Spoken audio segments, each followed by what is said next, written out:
Fala família, aqui quem fala é o Davi, seja bem-vindo a mais um dos nossos vídeos. Meus irmãos, se teve uma coisa que sempre preocupou os patriotas, e eu venho falando disso desde 2014, vocês que me acompanham são testemunhas, que é a entrada desenfreada de estrangeiros em outras nações. Não é que a gente seja contra, qualquer um de nós podemos ser estrangeiros tentando entrar em outra nação. Mas como pessoas de bem, o mínimo que a gente espera, inclusive apresentar isso, nós que queremos ir para outro país, é provar a nossa honestidade, que não estamos saindo do nosso país porque estamos devendo ou tentando se esconder. Simplesmente queremos melhores oportunidades. A maior parte dos estrangeiros, dos imigrantes que tentam isso, vai com essa intenção mesmo de mudar de vida, não aguentam mais as leis arbitrárias que têm nos seus próprios países e estão tentando uma situação melhor, pelo menos era assim. Mas hoje em dia existe uma coisa muito terrível, eu posso dar um exemplo fácil, de fácil entendimento. Quando você defende que você precisa provar algum tipo de honestidade para poder entrar em um país, logo eles vêm te chamar de xenofóbio. Não, você é um xenofóbio.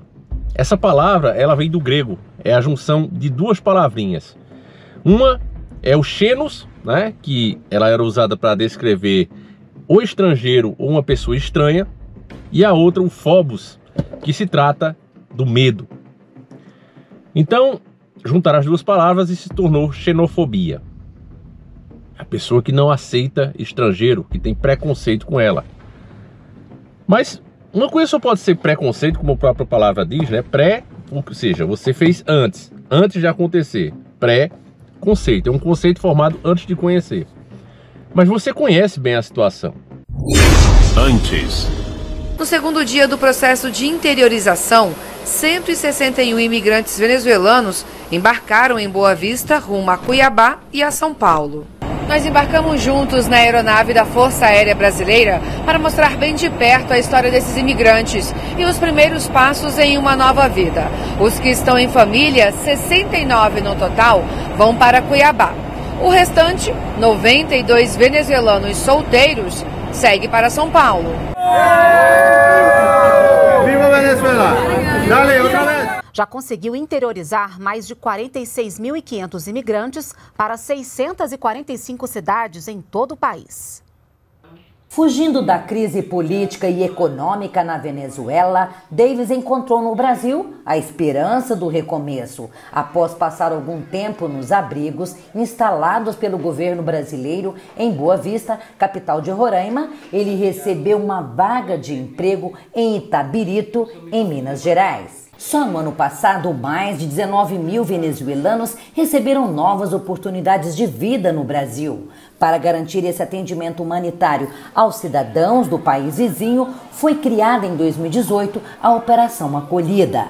E é por meio dela que imigrantes como Davis conseguiram se estabelecer por aqui, tendo acesso a emprego, moradia, escola para as crianças e atendimento à saúde. Nós já interiorizamos 46.589 imigrantes para 645 municípios brasileiros, sendo os que mais acolheram, que mais receberam, foram Manaus, São Paulo, Dourados, Porto Alegre e Curitiba. Envolvendo 11 ministérios, a sociedade civil e agências internacionais. Aqui em Cuiabá, os imigrantes terão aulas de português, cursos de qualificação técnica e serão encaminhados para vagas de trabalho. Já as crianças serão matriculadas em escolas da rede pública. Agora. A taxa de desemprego no Brasil ficou em 7,9% no trimestre encerrado em março, de acordo com a Pesquisa Nacional por Amostra de Domicílios, PNAD contínua, divulgada nesta terça-feira pelo Instituto Brasileiro de Geografia e Estatística, o IBGE. Em relação ao trimestre imediatamente anterior, encerrado em dezembro, houve alta de 0,5 ponto percentual na desocupação, que era de 7,4%. No mesmo trimestre de 2023, a taxa era de 8,8%. Mesmo com a alta, o resultado do primeiro trimestre é o melhor para o período desde 2014, que era de 7,2%. Com os resultados, o número absoluto de desocupados cresceu 6,7% contra o trimestre anterior, impactando 8,6 milhões de pessoas. Na comparação anual, o recuo é de 8,6%. No primeiro trimestre de 2024, foi registrado queda de 0,8% na população ocupada, estimada em 100,2 milhões de pessoas. No ano, o aumento foi de 2,4%, com mais 2,4 milhões de pessoas ocupadas. A imigração de venezuelanos para o Brasil já provoca falta de vagas nas escolas públicas de Boa Vista. A demanda por matrículas cresceu 400% somente nos últimos 2 anos. Então não pode ser classificada assim, porque veja bem, vamos colocar 2 indivíduos. Vamos colocar um indivíduo que está em um país que está numa situação difícil. Mas esse indivíduo, ele se dá bem com todo mundo, ele é uma pessoa educada, ele é uma pessoa preparada, ele é uma pessoa trabalhadora e que não teve qualquer problema com a justiça. Do outro lado, nesse mesmo país, nesse mesmo lugar, do outro lado da rua, tem um camarada que é um oposto. Ele não gosta de trabalhar, ele é preguiçoso, ele já roubou várias pessoas nas ruas e ele sabe que a qualquer momento ele pode ser preso ou ceifado por as outras pessoas que foram ofendidas por ele. Eu pergunto a você, meu caro irmão, quando o país fica numa situação difícil, qual dos 2 indivíduos sai primeiro? O cidadão de bem, que todo mundo gosta dele, que trabalha com várias coisas, que sabe mexer com várias coisas, que é honesto, ou o camarada que já não tem nada a perder mesmo e vai arriscar tudo em outro lugar, seja ele qual for? Já está provado isso. Portugal, quando começou a mandar os primeiros imigrantes aqui para o Brasil, ninguém queria vir. Principalmente na área ali dos nobres, ninguém queria vir. Então o que é que Portugal fez? Ele pegou as pessoas que estavam presas, as pessoas que estavam com processo na justiça, pessoas que estavam devendo, e prometeu a elas perdoar essas faltas se elas viessem para o Brasil. E assim foi feito. Então, não é à toa, meus irmãos, que tem tanta gente desonesta, né? Se você acredita nisso, que acaba ficando, né? Tipo, o que tem na Bíblia, né? Árvores boas dá frutos bons. Se você levar isso em consideração, tá explicado aí porque tanta gente aqui gosta de coisas no mínimo duvidosas, tá certo? E eu tô falando da minha própria nação. Então eu venho com esse discurso há muito tempo. Às vezes eu preciso desenhar assim, falar em parábolas mesmo para as pessoas entenderem. Porque se você falar de forma direta, você pode ser até expulso, né? Ser acusado de cometer um crime. E aí eu recebi essa matéria aqui do nosso querido irmão. Deixa eu abrir aqui, família. O nosso querido irmão e parceiro, sempre aqui conosco, que é o Renato Valim. Renatão, tamo junto, como sempre. E ela é da Jovem Pan, diz o seguinte, ó. Ela vai bater com tudo que eu já falei, ó. Centenas de venezuelanos entram no Brasil após o resultado das eleições no país vizinho. Aumento no fluxo migratório é atribuído à deterioração econômica do país, o que tem levado muitos cidadãos a buscar melhores condições de vida em outros locais. Não é de agora que isso está acontecendo, né? Como eu disse para você, desde 2014 que a gente fala e mostra que isso estava acontecendo. Esses estados que fazem fronteiras ali sabem muito bem disso, que é uma coisa inimaginável. Parece assim o fim do mundo. Aquela coisa que a gente vê do pessoal saindo ali de uma cidade que vai ser inundada, sabe? Daquele filme tipo Impacto Profundo, né? Que você vê aquela massa indo. É o que está acontecendo todo dia nas fronteiras do Brasil. Agora veja, não é que a gente não queira acolher. Nós gostaríamos muito de poder acolher. Mas essas pessoas, como eu disse para vocês, levando em consideração inclusive o que eu acabei de falar, elas vêm com uma mão na frente e outra atrás. Elas não têm mais nada nos seus países, perderam tudo e vêm aqui prontos para tudo. Eu vou dar um exemplo que eu vi acontecer com um brasileiro. Inclusive ele acompanhava o nosso canal e ele me mandou essa história. Ele disse o seguinte, que ele era soldador, né? Mas tem outras regiões que chama de outro nome, né? Ferralheiro, não sei como é que você chama aí no seu estado. Aqui a gente chama soldador, o pessoal que trabalha com ferro. E aí ele foi para lá. A média de portões no bairro onde ele morava, o pessoal que também fazia lá nos Estados Unidos, eles cobravam em média 10, isso naquele tempo, né? 10 mil reais por um portão de ferro. E ele, fazendo por 5 mil, ele conseguiu ganhar muitos clientes. Ele nem dava conta mais de tantos pedidos que ele tinha. E aí, as pessoas daquela rua fizeram um abaixo-assinado, né? E eu tive a sorte de ver o argumento dessas outras pessoas. Na hora eu fiquei indignado. Poxa, cidadão sai de um país de terceiro mundo para tentar a vida, né, num país de primeiro mundo. Quando começa a dar certo, o pessoal torce, né, pela derrota da pessoa e vai fazer abaixo-assinado contra o cara, o cidadão, o pai de família. Eu fiquei indignado. Mas aí eu tenho o mau costume de pesquisar, fui ver o outro lado dos caras. E aí o que os caras falaram? Que o problema não era competir com ele, mas era porque ele estava queimando os preços. Todos eles vendiam muito bem, tinha uns 4 fabricantes lá no bairro dele que faziam esses portões. Ele inclusive copiou, ele chegou a comprar um desses portões, que era o padrão de lá, e copiou, né? Fez o mesmo estilo para começar a vender. Beleza, até aí tá de boa, né? O sol nasce para todos. Mas aí ele vai e baixa o preço, porque como ele estava chegando, era estrangeiro, ele baixa o preço para metade, fazendo com que a qualidade de vida dos caras diminua. Já tinha clientela para aquilo, o pessoal já estava acostumado a pagar aquele preço. Quando ele baixou para 5 mil, aí foi o que o cara explicou. Ele vai ter que cortar funcionário, diminuir a qualidade do produto que ele faz lá. Tudo isso porque chegou uma pessoa queimando o preço. Então o padrão que ele tinha, ele não vai poder ter mais porque chegou essa pessoa, né? Um irmão nosso, do nosso sangue, que agora está disposto a tudo, né? Porque ele chegou lá com a mão na frente e outra atrás, ou seja, o que ele ganha tá bom para ele, né? Pro o padrão dos americanos, que tem a sua própria casa, que paga hipoteca e um monte de coisa, tá ruim. Ele não tem como pagar os funcionários. Mas já um que tá para tudo, trabalha dia e noite ele mesmo sozinho, carrega nas costas o portão, vai entregar, para ele tá bom. Porque aqui no Brasil ele estava acostumado a fazer isso, né? Lá não, lá os caras têm uma picape para tudo, tem equipamentos para tudo, isso gera despesa. Mas o cara que tá fazendo no seco, então é isso que você tem que ver. Se você diz, mas Davi, mas isso é a livre competição, mas você tá fazendo com que o padrão do lugar desça. Ou seja, se continuar assim, daqui a pouco vai estar todo mundo como o Brasil. Porque no Brasil nós acostumamos com o quê? A desvalorização da mão de obra. Você gasta muito, isso é tudo. Se você for consertar um carro, você gasta muito com as peças e acha isso normal. Muita gente não pede nem desconto quando vai pagar as peças. Mas quando vai pagar o mecânico, acha ruim o preço da mão de obra. A mesma coisa em construção. As pessoas não querem pagar bem ao pedreiro, mas gastam muito no material de construção e nem faz a conta disso, né? Paga o que a casa de construção cobra, a pessoa paga. Então é a mesma coisa, só que lá nos Estados Unidos é o contrário. O produto é barato, é muito barato você ter as coisas. O difícil é a mão de obra, então é valorizada a mão de obra. Mas a cultura nossa é o contrário. Então o cara, poxa, uma mão de obra de 5 mil, pra mim tá ótimo. Eu mesmo trabalho, eu mesmo carrego nas costas e vou me virando. Se o país todo seguir esse padrão, daqui a pouco eles vão ser igual a nós.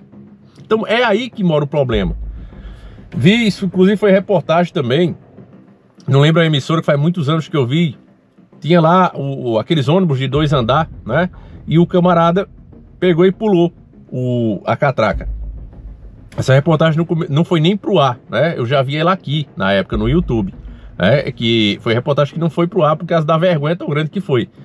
O cara pulou e foi fazer a piadinha. Chegou lá pro cara sentado e perguntou, olha, é preciso vir um brasileiro aqui para ensinar a vocês o over. Será que você não consegue pular essa catraca?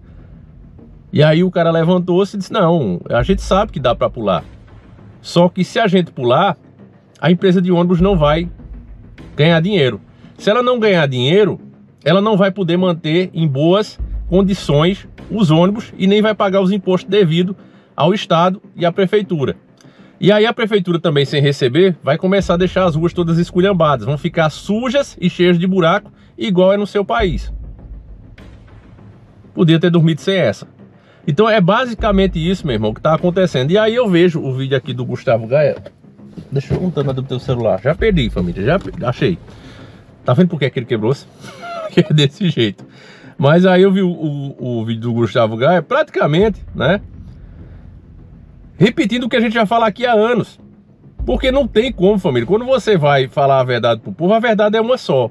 Você já ouviu falar isso? Qualquer um que for contar, vai ser obrigado a contar como ela é. Então a Europa está sendo vítima, ó, justamente do que a gente falava aqui. Justamente o Reino Unido. Ó, vamos lá, ó. Tá aqui. A Europa acabou. A política esquerdista que domina os governos da Europa ao longo das últimas décadas conseguiu destruir o continente mais evoluído, mais civilizado que nós tínhamos.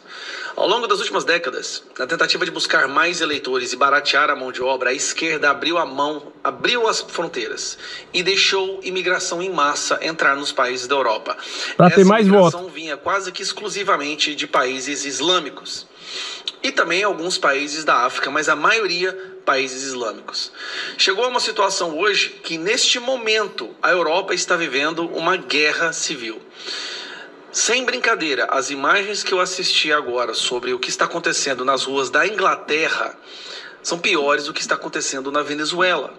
Só que na Inglaterra não é o governo contra o povo, é os imigrantes ilegais contra a população britânica.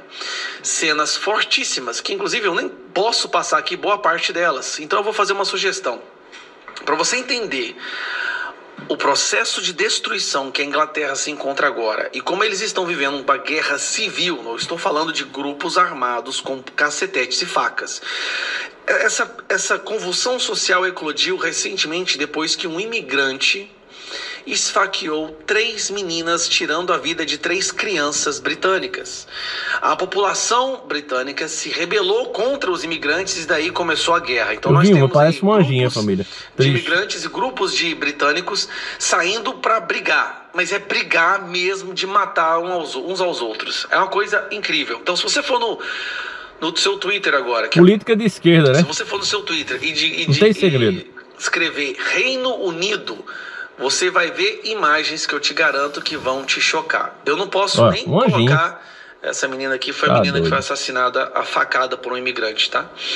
Eu não posso nem colocar aí, ó, pulando com faca na mão, como vocês estão vendo, esses são os imigrantes muçulmanos, tá? E aí, a convulsão, eu não posso ficar passando... Aí tu abre a porta da tua casa essa aqui eu não posso pra esse povo. Você não pode nem ver o que acontece. Bota esse povo no teu jardim. Vai no seu Twitter, clica Reino Unido e olha não pode querer outra coisa. A esquerda fez com a Inglaterra. A Inglaterra acabou.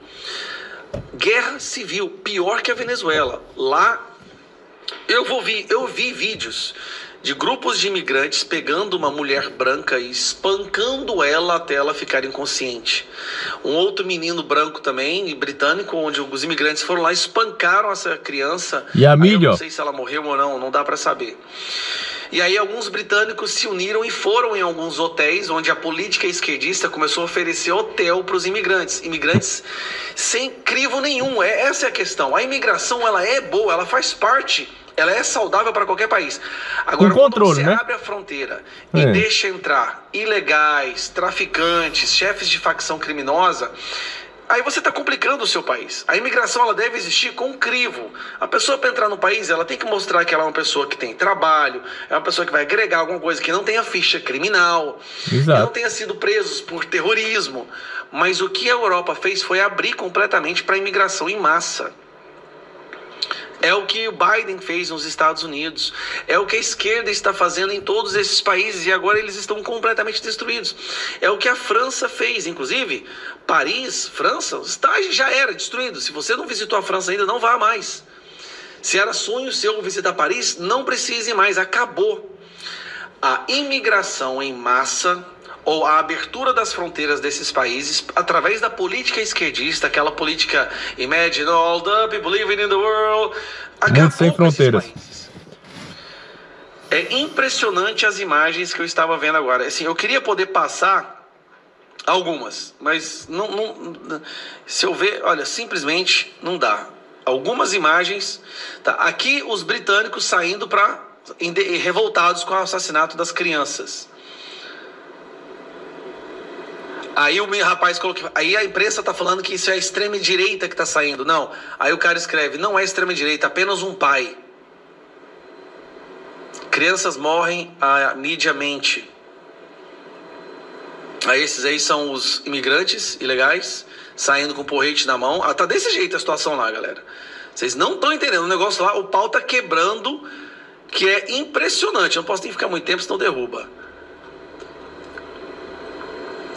Olha os imigrantes aí. E assim, sangue derramado em todos os lugares. Gente, cara, eles conseguiram acabar com a Inglaterra. A pancadaria em vários lugares, várias regiões. E o pior, lá é o seguinte, a polícia, por causa da política esquerdista, está ficando do lado dos imigrantes. ilegais. Que é lei. Imigrantes ilegais. Lá na Europa agora, se você protestar contra a imigração ilegal, você vai preso. Acabou, cara. Eu tô assim... Agora, família, sabe o que é que eu mais me irrito? É porque vocês sabem que a esquerda, ela não toma uma decisão aqui e outra ali. Isso é global. Isso vem de um comando. A gente conhece como Deep State, a gente conhece como Senhores do Mundo. Mas isso não é uma coisa que...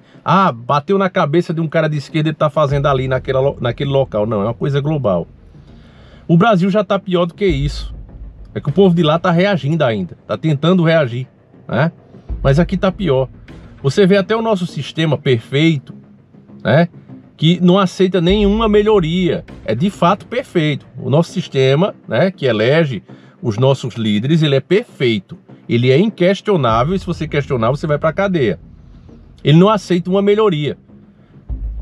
E a gente sabe a obrigação de votar em pessoas conservadoras, mas eu mesmo já disse a vocês, olha família, a gente precisa sempre optar por pessoas conservadoras, mas eu não vou pisar lá.